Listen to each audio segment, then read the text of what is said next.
Shalom, selamat pagi, selamat hari Minggu.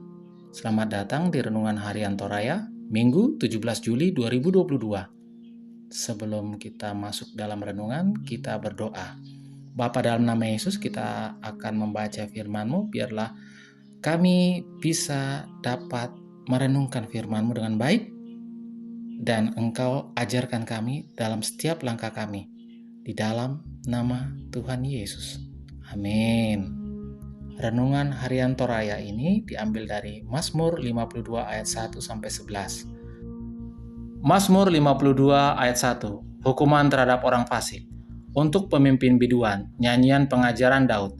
Ketika Doeg, orang Edom itu datang, memberitahukan kepada Saul bahwa Daud telah sampai di rumah Ahimelek. Mengapa engkau memegahkan diri dengan kejahatan, hai pahlawan, terhadap orang yang dikasihi Allah sepanjang hari? Kasih setia Tuhan bagi orang benar. Daud sangat dikenal sebagai orang yang sangat karib dengan Tuhan. Karena itu, ia mengerti benar akan kasih setianya. Orang yang mempunyai hubungan yang harmonis dengan Tuhan dapat merasakan kehangatan kasih setia Tuhan. Oleh sebab itu, hati Daud tetap berlimpah dengan ucapan syukur, sekalipun berada dalam masalah atau kesulitan. Di tengah bahaya yang mengancam hidupnya, ia tak merasa khawatir, sebab ia sangat yakin bahwa kasih setia Tuhan tiada pernah berkesudahan. Tak habis-habisnya, rahmat-Nya selalu baru tiap pagi. Besar kesetiaan-Mu. Ratapan 3 ayat 22 sampai 23. Dalam menghadapi maut sekalipun, Daud tetap percaya akan perlindungan Tuhan. Setiap kemenangan Daud atas segala rancangan kejahatan terhadap dirinya, karena ia selalu dalam keyakinan bahwa Tuhanlah yang bertindak, memberikan perlindungan dan kelepasan.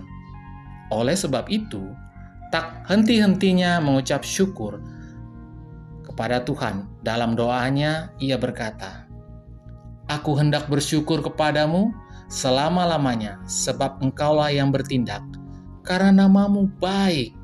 Aku hendak memasyurkannya di depan orang-orang yang Kau kasihi." Mazmur 52 ayat 11.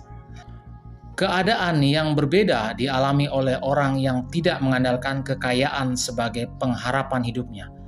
Lihatlah orang itu yang tidak menjadikan Allah tempat pengungsiannya, yang percaya akan kekayaannya yang melimpah, dan berlindung pada tindakan penghancurannya.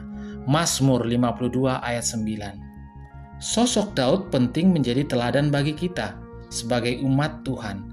Mengandalkan kekuatan duniawi adalah sia-sia, karena semuanya adalah fana. Mengandalkan Tuhan adalah kekuatan yang melebihi segalanya. Amin. Terima kasih Tuhan, Engkau sangat baik. Biarlah firman-Mu ini tetap tinggal di hati kami dan kami lakukan setiap hari. Haleluya. Amin. Terima kasih, selamat pagi. Tuhan Yesus berkati. Amin.